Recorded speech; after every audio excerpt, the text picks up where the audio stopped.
Welcome back. ರಾಜಕೀಯಕ್ಕೂ entry ಕೊಟ್ಟಿದೆ ಧರ್ಮ ದಂಗಲ್. ಗಂಗಾವತಿಯಲ್ಲಿ ಮುಸ್ಲಿಮರಿಗೆ ಕೈ ಟಿಕೆಟ್ ಕೊಡಬಾರ್ದು ಅಂತ ಆಗ್ರಹಿಸ್ತಾ ಇದ್ದಾರಂತೆ. Breaking news.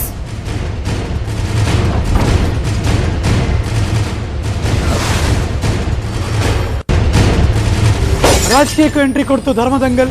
ಗಂಗಾವತಿಯಲ್ಲಿ ಮುಸ್ಲಿಮರಿಗೆ ಮುಂಬರುವಂತಹ ಚುನಾವಣೆಯಲ್ಲಿ ಕೈ ಪಕ್ಷದ ಟಿಕೆಟ್ ಕೊಡಬಾರ್ದು ಅಂತ ಆಗ್ರಹ ಕೇಳಿ ಬರ್ತಾ ಇದೆಯಂತೆ. ಆಂಜನೇಯ ಜನ್ಮಸ್ಥಳದಲ್ಲಿ ಹಿಂದೂಗಳಿಗೆ ಟಿಕೆಟ್ ನೀಡಿ, ಮುಸ್ಲಿಮರಿಗೆ ಬೇಡ. ಅಂಜನಾದ್ರಿಯನ್ನ ಅಯೋಧ್ಯೆಯಂತೆ ನಿರ್ಮಿಸುತ್ತಿದ್ದಾರೆ. ಮುಸ್ಲಿಮರಿಗೆ ಕಾಂಗ್ರೆಸ್ ಟಿಕೆಟ್ ನೀಡಿದ್ರೆ ಸೋಲ್ ಗ್ಯಾರಂಟಿ ಫಿಕ್ಸು. ಬಿಕೆ ಹರಿಪ್ರಸಾದ್ ಮುಂದೆ ಗಂಗಾವತಿ ಮುಖಂಡರು ಆಗ್ರಹಿಸ್ತಾ ಇದ್ದಾರೆ. ಇಕ್ಬಾಲ್ ಅನ್ಸಾರಿಗೆ ಟಿಕೆಟ್ ನೀಡದಂತೆ ಮನವಿ ಮಾಡ್ತಿದ್ದಾರೆ.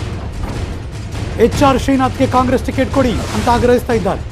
ಶ್ರೀನಾಥ್ ಅವರ ಪರ ಮುಸ್ಲಿಂ ಮುಖಂಡರಿಂದಲೂ ಬ್ಯಾಟಿಂಗ್ ನಡೀತಾ ಇದೆಯಂತೆ. Breaking news.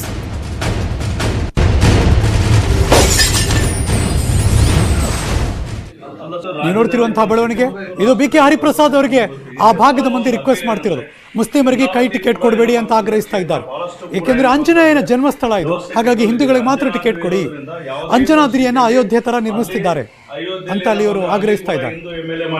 ರಾಜ್ಯದಲ್ಲಿ ಪರಿಸ್ಥಿತಿ, ರಾಷ್ಟ್ರದಲ್ಲಿ ಪರಿಸ್ಥಿತಿ ನಮಗೆ ಗೊತ್ತಿದೆ. ನಮ್ಮ ಒಂದು ಅಪೀಲ್ ಏನಂದ್ರೆ, ಗಂಗಾವತಿ ಕೂಡ ಏನಪ್ಪಾ ಅಂತಂದ್ರೆ ಕ್ಷೇತ್ರ ಬಹಳಷ್ಟು ಕೂಡ ಏನಪ್ಪಾ ಅಂತಂದ್ರೆ ವ್ಯವಸ್ಥೆ ಕೆಟ್ಟೋಗಿದ್ದಿಲ್ಲ. ಅಂಜನಾದ್ರಿ ಇರೋದ್ರಿಂದ ಯಾವುದೇ ಪರಿಸ್ಥಿತಿಯಲ್ಲಿ ಅಲ್ಲಿ ಅಯೋಧ್ಯೆಯಲ್ಲಿ ಏನಪ್ಪಾ ಅಂದ್ರೆ ಅಲ್ಲಿ ಕೂಡ ಹಿಂದೂ MLA ಮಾಡ್ಕೋಬೇಕು, ಇಲ್ಲಿ ಹಿಂದೂ MLA ಮಾಡ್ಕೋಬೇಕು ಅನ್ನೋ ವ್ಯವಸ್ಥೆ ಬಂದು ನಿಂತ್ಕೊಂಡ್ರು. ಇಲ್ಲಿ ನೀವು ಮೈನಾರಿಟಿ ಟಿಕೆಟ್ ಕೊಟ್ರೆ ಇಲ್ಲಿ ಯಾವುದೇ ಪರಿಸ್ಥಿತಿಯಲ್ಲಿ ಗೆಲ್ತಕ್ಕಂಥ ಅವಕಾಶಗಳು 100ಕ್ಕೆ 100 ಇಲ್ಲ. ದಯಮಾಡಿ ದಣಿಯರ ಕುಟುಂಬಕ್ಕೆ ಕೊಟ್ರೆ ಎಲ್ಲ ವರ್ಗದ ಜನ, ಒಂದು ಮುಸ್ಲಿಮ್ಸು, ದಲಿತರು, ಅಲ್ಪಸಂಖ್ಯಾತರು, ನಾಯಕರು, ಬ್ರಾಹ್ಮಣರು. ಕಾಂಗ್ರೆಸ್ ಅವರಾಗ್ಬಿಟ್ಟು ಹಿಂದೂ ಮುಸ್ಲಿಮು ಎಲ್ಲ ಮಾತಾಡಬಾರ್ದು. ಅಲ್ರಿ, ನೀವು ಮುಸ್ಲಿಮ್ಸ್ಗೆ MLC ಮಾಡ್ರಿ, MP ಮಾಡ್ರಿ, ರಾಜ್ಯಸಭಾ ಮೆಂಬರ್ ಮಾಡ್ರಿ, ಮಾತಾಡಕ್ಕೆ ಹೋಗ್ಬಿಡಿ.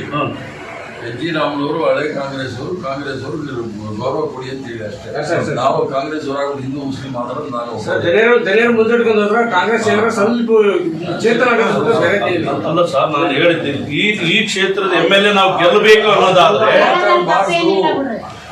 ಮಾತಾಡಬಾರ್ದು.